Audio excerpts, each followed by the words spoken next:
السلام علیکم ورحمۃ اللہ وبرکاتہ۔ عزیز طلبہ و طالبات،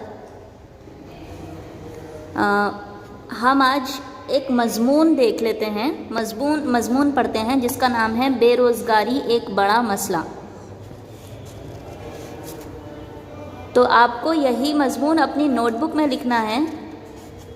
میں آپ کو تھوڑا تھوڑا پڑھ کے بتاؤں گی اور سمجھاؤں گی، آپ کو بہت ہی غور سے یہ سمجھنا ہے۔ بے روزگاری ایک بڑا مسئلہ، بے روزگاری جو ہے، جو نوکریاں نہیں ملتی ہیں، بے روزگار ہیں لوگ، یہ بہت ایک بڑا مسئلہ ہے، ایک بہت بڑی پرابلم ہے۔ تو دیکھیے، تیزی سے بڑھتی ہوئی آبادی کی طرح بے روزگاری کا مسئلہ بھی چند ترقی یافتہ ممالک کو چھوڑ کر پوری دنیا کا مسئلہ ہے۔ جس طرح سے ہماری آبادی بہت ہی زیادہ تیزی سے بڑھ رہی ہے، اسی طرح ہماری بے روزگاری بھی بڑھ رہی ہے۔ چند ترقی ممالک ہی ہیں جن کو اس مسئلے کا سامنا نہیں کرنا پڑتا، باقی کے اکثر ممالک ایسے ہیں جن میں بے روزگاری بہت عام ہو گئی ہے۔ ہندوستان میں تو یہ مسئلہ سنگین صورتحال اختیار کرتا جا رہا ہے۔ آج کروڑوں کی تعداد میں ہندوستان کا تعلیم یافتہ نوجوان ملازمت کی تلاش میں سرگرداں ہیں۔ آج کروڑوں کی تعداد میں، لاکھوں کی تعداد میں ہندوستان کا نوجوان جو تعلیم یافتہ ہے، جو پڑھا لکھا ہے، لیکن وہ نوکری کی تلاش میں ہے، وہ ملازمت کی تلاش میں ہے۔ یہ مسئلہ اچانک نمودار نہیں ہوا، اچانک نہیں آیا، یہ مسئلہ پہلے بھی تھا اور اب بھی ہے۔ غلامی کے زمانے میں جب تعلیم عام نہیں تھی تو پڑھے لکھے لوگوں کی کم تعداد کے ساتھ بے روزگاری کا مسئلہ بھی کم تھا۔ غلامی کے زمانے میں جب ہم غلام تھے تب پڑھے لکھے لوگ تھوڑے تھے، تو اس لیے جو لوگ پڑھے لکھے رہتے تھے ان کو آسانی سے نوکریاں مل جاتی تھیں، تو تب اتنا یہ مسئلہ نہیں آتا تھا۔ تب جو لوگ محنت مشقت کرتے تھے ان لوگوں کو اپنی کام مل جاتی تھی، چھوٹی موٹی ان لوگوں کو کام مل جاتا تھا، اور جو لوگ پڑھے لکھے رہتے تھے ان لوگوں کے لیے نوکریاں ملنا آسان تھا۔ تب بے روزگاری اتنا کوئی مسئلہ نہیں تھا۔ لیکن تعلیم کا رجحان جیسے جیسے بڑھتا گیا ویسے ویسے یہ مسئلہ بھی کھڑا ہوتا گیا۔ حکومت کی زبردست کوششوں کے باوجود اس مسئلے پر قابو نہیں پایا جا سکا۔ ایسا کیوں؟ اس کے مختلف اسباب ہیں۔ تو بول رہے ہیں لیکن جیسے جیسے تعلیم کا رجحان بڑھتا گیا، لوگوں میں تعلیم کا شوق بڑھتا گیا، جذبہ بڑھتا گیا، لوگ تعلیم کی طرف متوجہ ہونے لگے، تعلیم لینے لگے وہ لوگ، تو ویسے ویسے بے روزگاری کا مسئلہ بھی کھڑا ہو گیا ہے، کیونکہ اتنے زیادہ تعلیم یافتہ لوگ ہیں، اتنے لوگ ہیں، ایجوکیٹڈ لوگ اتنے ہیں کہ ان کے لیے اب کوئی نوکریاں نہیں ہیں، کوئی جاب نہیں مل رہی ہیں۔ تو بول رہے ہیں کہ حکومت اتنی کوشش کر رہی ہے، اس کے باوجود بھی ان کو اس میں کامیابی حاصل نہیں ہو رہی ہے۔ تو ایسا کیوں ہوتا ہے؟ اس کے کچھ مختلف اسباب ہیں، کچھ وجوہات ہیں جو ہم دیکھتے ہیں۔ تعلیم حاصل کرنا بہت اچھی بات ہے، ہر شہری کو پڑھا لکھا ہونا چاہیے۔ علم انسان کا زیور، اصول انسانی کا ضامن اور خدا تک پہنچنے کا ذریعہ ہے، لیکن اس کا مطلب ہرگز یہ نہیں کہ علم ملازمت حاصل کرنے کے لیے ہی کی جائے۔ تو دیکھیے، علم، جیسے ہم مسلمان ہیں اور ہم نے بچپن سے ایک ہی حدیث سنی ہے، علم کا حاصل کرنا ہر مسلمان مرد اور عورت پر فرض ہے۔ تو علم حاصل کرنا، علم جو ہے وہ انسان کا زیور ہے۔ اگر کوئی پڑھا لکھا انسان ہوگا تو دور سے ہی اس کو دیکھ کر پہچان جائیں گے، اس کے عادت، اس کی ادب، اس کے چال چلن دیکھ کر دور سے ہی پتہ چل جائے گا کہ ہاں بھائی یہ پڑھا لکھا ایک انسان ہے، یہ ایک سلیقے مند انسان ہے، تو وہ ایک انسان کا زیور ہے۔ تو اس کا ابھی کیا ہو گیا ہے، بول رہے ہیں کہ علم حاصل کرنا صرف اس نیت سے نہیں کہ ہاں اگر میں علم حاصل کروں گا تو مجھے نوکری ملے گی، میں کماؤں گا، مجھے اچھی سے اچھی ملازمت ملے گی۔ کیا ہو گیا ہے، آج کے دور میں یہی ہمارا عقیدہ بن گیا ہے۔ تو بدقسمتی سے ہمارے ہندوستان کے تعلیم یافتہ نوجوانوں کا یہی نظریہ ہے جو سراسر غلط ہے۔ آپ نے بھی سنا ہوگا، یہی کہتے ہیں کہ کتنا پڑھو گی، لڑکی ہو، آخر میں تم کو کچن میں ہی جانا ہے، کام کرنا ہے، کیا کرو گی اتنا پڑھ لکھ کر؟ تو ان کو جواب دینا ہے کہ نہیں، ان کو یہ سمجھانا ہے کہ میں پڑھتی ہوں، میں لڑکی ہوں، جتنی تعلیم لڑکی کے لیے ضروری ہے اتنی ہی جتنی مردوں کے لیے ضروری ہے اتنی ہی لڑکیوں کے لیے بھی ضروری ہے۔ میرے حساب سے تو لڑکیوں کے لیے زیادہ ضروری ہے، کیونکہ اس کو ایک گھر چلانا پڑتا ہے، اس کو ایک خاندان کے ساتھ رہنا پڑتا ہے، اپنے بچوں کی پرورش کرنی پڑتی ہے۔ اگر ایک ماں تعلیم یافتہ ہوگی، سلیقے مند ہوگی، تو ہی وہ اپنے بچوں کی اچھی تربیت کر سکتی ہے۔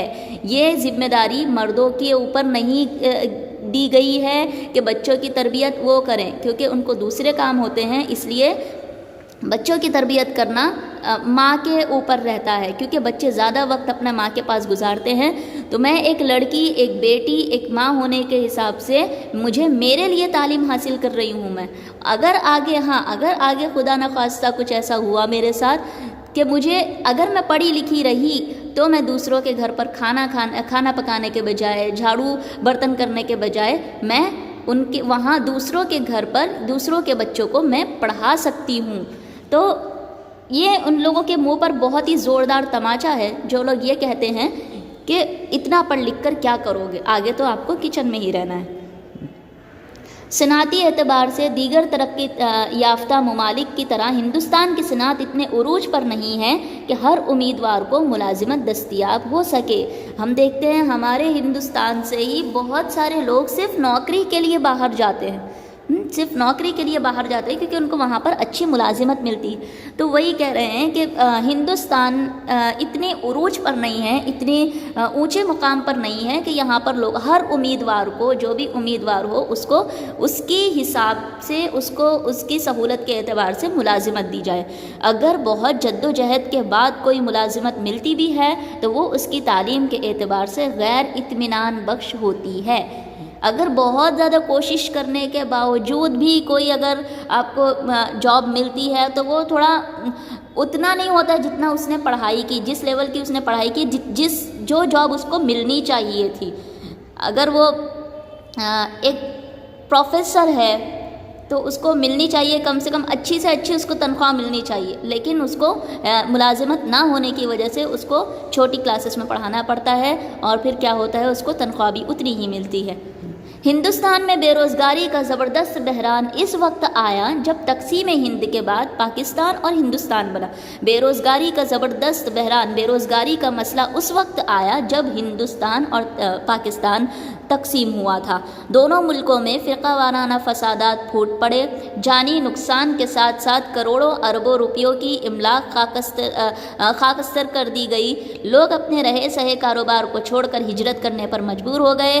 پاکستان سے آئے ہوئے لاکھوں کی تعداد میں لٹے پٹے مہاجرین کو روزگار دینا ہندوستانیوں کا سنگین مسئلہ ہو گیا۔ لوگ اپنے کاروبار کو چھوڑ کر جانے لگ گئے تھے، تو اس طرح سے پاکستان جتنے بھی لوگ آئے تھے وہاں سے، تو ہندوستانیوں کے لیے ایک مسئلہ ہو گیا تھا کہ ان کو روزگار کیسے دیں۔ تو نتیجہ یہ ہوا کہ ہندوستان کے لاکھوں تعلیم یافتہ نوجوان جو ہیں، جنہیں ملازمت مل سکتی تھی، نوکری مل سکتی تھی، وہ بے روزگار ہو گئے۔ ہندوستان کو نئی آزادی ملی تھی، اس لیے وہ ابھی پوری طرح سے اپنے پیروں پر کھڑا نہیں ہو پایا تھا کہ اسے بے روزگاری اور بیکاری کے ہنگامی حالات سے دوچار ہونا پڑا۔ ابھی نئے آزادی ہم کو ملی تھی، کچھ نہیں پتہ تھا اتنا، کیونکہ دوسرے لوگ دیش چلا رہے تھے ہمارا، تو ابھی نئی ہم کو آزادی ملی تھی، ہم اتنے پرفیکٹ نہیں ہوئے تھے، تو ابھی اپنے پیروں پر کھڑے بھی نہیں ہو پائے تھے ہم، کہ ہمیں کیا بے روزگاری اور بیکاری کے جو حالات ہیں، جو مسئلے ہیں، اس سے دوچار ہونا پڑا۔ ہمارا تعلیمی نظام اتنا ناقص ہے کہ وہ طلباء کے ہاتھوں میں ڈگریاں تو پکڑا دیتا ہے، مگر صنعت و حرفت، دستکاری یا دیگر پیشہ ورانہ تعلیم اتنی بھی نہیں دیتا کہ نوکری نہ ملنے کی صورت میں اپنے ہنر سے روزی روٹی کما سکے۔ ہمارا تعلیمی نظام جو ہے وہ اتنا ادھورا ہے کہ اسٹوڈنٹس کے ہاتھ میں ڈگری کو تو دے دیتے ہیں، ٹھیک ہے، یہ آپ کی ڈگری، آپ کوالیفائڈ ہو گئے ہیں، لیکن ان کو وہ چیزیں نہیں سکھائی جاتی، جیسے کہ دستکاری ہے، ہاتھ کا کڑھائی وغیرہ ہے، جو کہ ہم کو آنی چاہیے، جیسے پھر کھیتی باڑی ہے، وہ کرنا آنا چاہیے، تاکہ ہم اگر ہم کو کبھی آگے کی زندگی میں ہم کو دشواری ہو تو ہم وہ کام کر سکیں، ہم کو اس میں بھی مہارت ہو، تو ہم اس کام کو کر ہم اپنا روزگاری کر سکتے ہیں، نوکریاں نہ ملنے کی صورت میں اپنے ہنر سے روزی روٹی کما سکے۔ ہندوستان میں نوجوانوں میں یہ عجیب بات ہے کہ پڑھ لکھ کر محنت و مشقت کا کوئی کام کرنے میں بے عزتی اور شرم محسوس کرتے ہیں۔ ہندوستانیوں میں ایک عادت ہے کہ جب پڑھ لکھ لیتے ہیں تو محنت مشقت کر کے کوئی کام کرنا اپنی شرمندگی محسوس کرتے ہیں۔ محنت مشقت کرنا بہت ہی اچھی بات ہے۔ اللہ کے نبی صلی اللہ علیہ وسلم محنت کیا کرتے تھے اور اسی چیز کو وہ پسند کرتے تھے، تو جو محنت کرے گا اس کو اس کا پھل بھی ملتا ہے، محنت کرنے والا کبھی ناکام نہیں ہوتا۔ لیکن ہمارے نوجوان جو ہیں وہ کہتے ہیں کہ نہیں، یہ ایک میں نے کتنے ایسے میں آٹو میں جاتی ہوں، میں نے کتنے لوگوں کو دیکھا ہے کہ جو آٹو چلاتے ہیں اور پھر وہ ساتھ میں پڑھتے بھی ہیں۔ کوئی آٹو چلا رہا ہے، کوئی پی ایچ ڈی کر رہا ہے۔ ایک انسان سے ملی تھی میں، اس نے پی ایچ ڈی کر رہا تھا وہ، اور اپنی بہن کی شادی بھی کرا رہا تھا۔ تو لوگ اس کو عیب کیوں سمجھتے ہیں، اس میں شرم محسوس کیوں کرتے ہیں؟ ان کو خوشی ہونی چاہیے، محنت کر کے کمانے میں اور اپنا گھر چلانے میں ایک فخر محسوس ہونا چاہیے۔ تو یہ شرم، یہ بے عزتی اور شرم محسوس نہیں ہونی چاہیے۔ اچھی ملازمت ملتی نہیں ہے، محنت کا کام کرنے میں آر محسوس ہوتا ہے۔ اچھی ملازمت تو ملتی نہیں ہے اور محنت کا جو کام ہے وہ کرنے میں ان کو بیزارگی محسوس ہوتی ہے۔ اس کشمکش میں پڑھا لکھا انسان کہیں کا نہیں رہتا۔ بے روزگاری نے بہت سے مسائل پیدا کیے ہیں، مثلا چوری، ڈکیتی، رہزنی، غنڈہ گردی اور دہشت گردی وغیرہ۔ جب نوجوانوں کو روزی روٹی نہیں ملتی تو پیٹ بھرنے کے لیے وہ اسی طرح کی بدعنوانیوں پر آمادہ ہو جاتے ہیں۔ غربت، تنگ دستی، مہنگائی، فاقہ کشی اور اس پر سے بچوں کی بے روزگاری نے والدین کو نہ صرف متفکر بنا دیا ہے بلکہ قبل از وقت بوڑھا بھی کر دیا ہے۔ بقول شاعر، چہرے کی چمک چھین لی حالات نے ورنہ، چہرے کی چمک چھین لی حالات نے ورنہ 2-4 برس میں تو بڑھاپا نہیں آتا۔ تو وہی ہے کہ بے روزگاری کا مسئلہ اتنا پیدا ہو گیا ہے کہ لوگ اس وجہ سے چوری کر رہے ہیں، ڈکیتی کر رہے ہیں، غنڈہ گردی کر رہے ہیں، دہشت گردی کر رہے ہیں بے روزگاری کی وجہ سے۔ اگر ہر گھر میں کھانا ان کو مل جائے، اگر ہر گھر میں روزگاری ہو تو کوئی چوری ڈکیتی نہیں ہوگی۔ جب نوجوانوں کو روزی روٹی نہیں ملتی ہے تو اپنا پیٹ بھرنے کے لیے، اپنے بچوں کی بھوک دیکھ کر، اپنے بچوں کا پیٹ بھرنے کے لیے، اپنے والدین کی بھوک مٹانے کے لیے وہ لوگ اس طرح کی برائیوں میں مسلط ہو جاتے ہیں، اس طرح کی برائیوں میں پڑ جاتے ہیں۔ غربت، تنگ دستی اور مہنگائی کا یہ سب جو ہے، اس سے پریشان ہو کر وہ لوگ یہ غلط قدم اٹھاتے ہیں۔ اور یہی سب سوچ کر والدین انہی باتوں میں یہی سوچتے ہیں کہ غربت ہے، تنگ دستی ہے، مہنگائی کا اتنی زیادہ مہنگائی ہو گئی ہے، یہی سوچ کر کیا جو انسان ہے وہ وقت سے پہلے بوڑھا ہوتا جا رہا ہے۔ تو ایک شاعر نے کہا ہے کہ چہرے کی چمک چھین لی حالات نے ورنہ، جو حالات مجھ پر آئے ہیں، جو حالات ہم پر آ رہے ہیں، وہ حالاتوں نے فکرانہ جو مسئلہ ہے، تو ان سب نے کیا کیا ہے، ہمارے چہرے کی چمک کو چھین لیا ہے، ہم کو وقت سے پہلا بوڑھا کر دیا ہے، ورنہ 2-4 برس میں کوئی بوڑھا نہیں ہو جاتا۔ تو اتنی ساری ذمہ داریوں نے اور فکر نے ہم کو وقت سے پہلا ہی بوڑھا کر دیا ہے۔ تو یہ آپ کا مضمون ہے، اس کو آپ کو یاد کرنا ہے، لکھنا بھی ہے۔ اسی لیے میں نے آپ کو الگ سے ایک چینل بنایا ہے جس میں انشاءاللہ ہم گرامر اور مضمون وغیرہ پڑھا کریں گے۔ السلام علیکم ورحمۃ اللہ وبرکاتہ۔